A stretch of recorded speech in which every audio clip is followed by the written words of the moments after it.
In Hong Kong itself, police have raided the family home of a leading pro-democracy activist now in exile in the UK. The activist is this man, Nathan Law. Just last week, authorities issued a bounty for his arrest. Police detained Law's parents and brother, but released them after questioning. Law fled to Britain in 2020 and was granted political asylum. For more on this, we reach Katherine Leung. Katherine is a policy advisor for the Canadian chapter of Hong Kong Watch, a UK-based charity that researches and monitors threats to Hong Kong's basic freedoms. She joins us live in Calgary tonight. Katherine, thank you for making the time to talk to us. Thanks for having me. So the Canadian government is making it easier for Hong Kongers to get permanent residence by removing the education requirement from some applicants. What's your reaction to this news, and is it significant?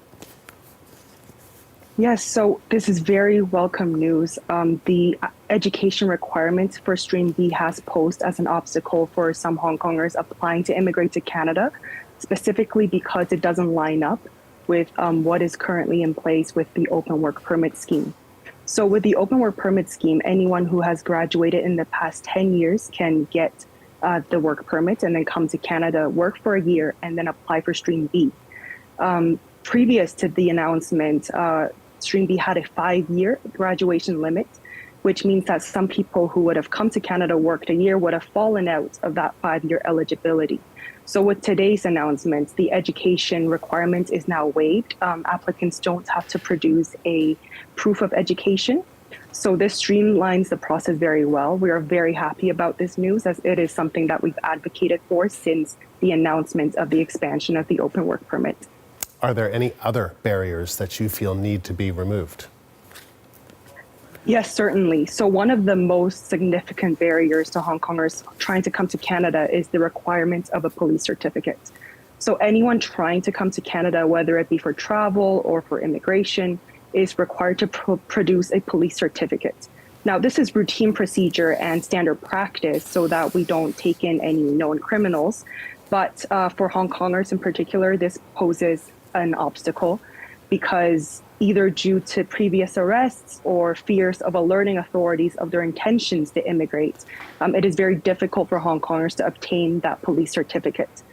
We have been urging the government of Canada to waive this requirement so that the immigration pathways for Hong Kongers can actually be used for their intended purpose, which is to provide a safe and viable route out of the city. Now, this announcement comes at a time where Beijing is cracking down on pro-democracy advocates in Hong Kong, even arresting, as I was mentioning, the brother of advocate Nathan Law and the parents, questioning them. What can you tell us about this? Yeah, so last week, the Hong Kong police issued an arrest warrant and a bounty of 1 million Hong Kong dollars for 8 activists who are living overseas. One of them is Nathan Law, and the development this morning is very, very concerning. Some of these activists now live in the UK, some in the US, and some in Australia. And I believe that they are doing this for 2 reasons in particular. The first is to signal to the international community how serious they are about clamping down on rights and freedoms of Hong Kongers, not just in Hong Kong, but anywhere in the world. And secondly, because of how successful these advocacy and activist individuals have been, they are trying to discourage similar actions from other advocates and activists, which is why we need to keep pressing on. And how has this crackdown affected the pro-democracy movement in Hong Kong right now? You know, you look at some of the images from 2020, that's got to be a real contrast to what we see on the streets of Hong Kong today. Yeah, after the implementation of the national security law in 2020, which came alongside COVID restrictions, the action on the ground has really, really diminished, and which is why much of the pro-democracy movement is now carrying on overseas, especially with a lot of Hong Kongers immigrating elsewhere and activists self-exiling to various countries. This is also why the Stream B announcement is so relevant and so timely.